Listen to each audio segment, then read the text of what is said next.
Many songwriters are inspired by pain. Breakups, job losses, deaths, maybe injustices they've suffered through.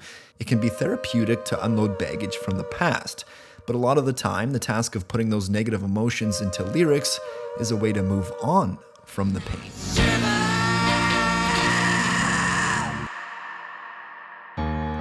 In 1991, Jerry Cantrell was maturing into a young man and trying to cope with the anger he felt towards his estranged father.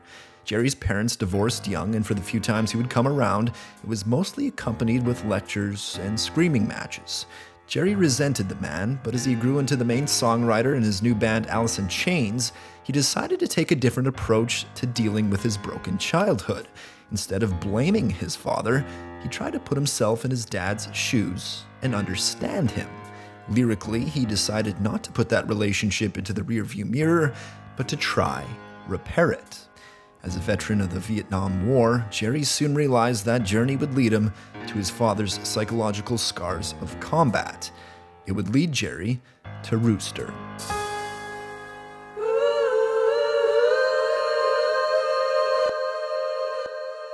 It was 1992, and Alice in Chains were finally gaining some traction outside of their native Seattle. They'd been a band for 5 years, leading the alternative rock charge as one of Seattle's most popular local bands, but MTV was still mostly stuck in its hair metal phase.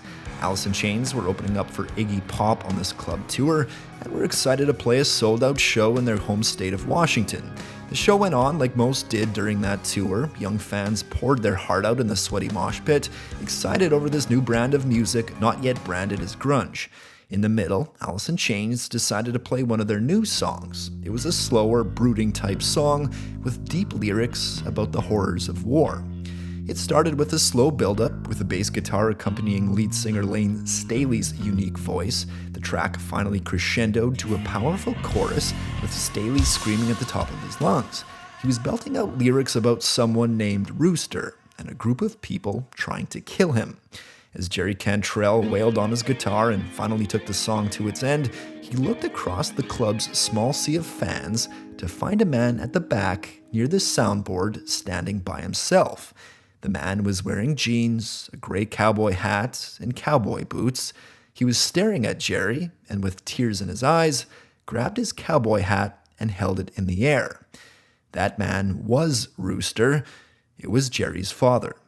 As most young kids from broken homes feel, Jerry Cantrell held a lot of anger towards his father.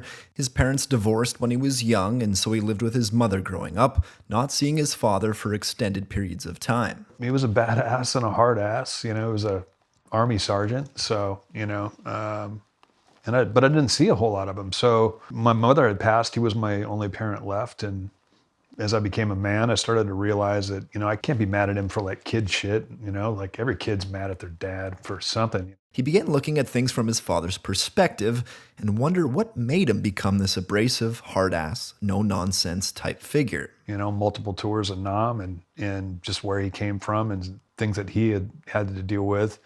And I started asking myself, would I have done any better? Could I have done any better? And I couldn't say yes. Overcome with his new empathy, Jerry couldn't help but start writing. He didn't know a lot about his father's experience in the war, so he used his imagination. The starting point was one fact he did know, and that was his father's nickname in the army, Rooster. It was first given to him as a kid by his grandfather because of his cocky attitude and how his hair used to stick up. The nickname stuck, and coincidentally was also a common nickname for M16 machine gunners in Vietnam because the muzzle flashes looked like a rooster's tail.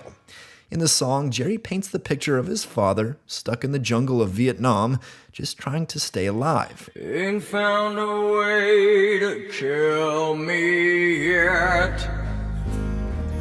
With just a few more lines, you empathize with Jerry's father and the intensity of his life as a soldier in Vietnam. He's stuck in this jungle war with bullets coming at him from an enemy he can't see. His friends are dying, he's got a new wife and a young family he's thinking of, and the general public in America despises everything he's there for. But I was always really curious about his experience, and it was something he never talked about. And they don't want to bring that shit up, it's something that they put away. He had issues that he was working through, from his experience and all of that, and that affected us. Mark Pellington of Pearl Jam fame directed the powerful music video for Rooster. Part of the video was Mark interviewing Jerry's father about his experience in the war. I actually went out of the room, and he was interviewing my dad about it, and it's one of the only times he's talked at length about it, and it brought him to tears. Weird experience, okay, and a sad experience, and I just hope nobody else has to go through it. The chorus is contradictory in that it sounds triumphant, like it's a celebration that the enemy can't kill Jerry's father. But it also evokes the survivor's guilt his father must have felt after seeing a lot of his friends die in battle. You know he ain't gonna die. Released as the fourth single on Alice in Chains' breakout 1992 album Dirt, Rooster has remained one of the band's most enduring and recognizable songs. It's not only drawn praise from the rock crowd, but from those in the military as well. And that song in particular means a lot to service members and their families. I'm glad that that song has kind of had the impact that it has. I didn't intend for it to, other than it being a kind of a pathway for my dad and I to have a better relationship, which worked. Part of the reason Rooster has had a lasting effect is that it's not forcing you to pick a side. It's not pro-war, it's not anti-war, it's simply relaying the experience of a soldier. And despite the fact that it struck a universal chord amongst military vets, Rooster's greatest triumph may be how it healed a fractured relationship between a father and son. Jerry showed the lyrics to his father after it was done and has said it was one of the most proud moments of his musical career. They've been close ever since, with Jerry saying that music connected them deeper than any conversation could.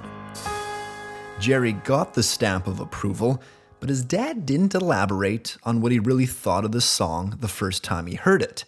So Jerry asked for a little more feedback. I remember asking him if I'd gotten close to the vibe, of being there, and he's like, Rooster. he got too close.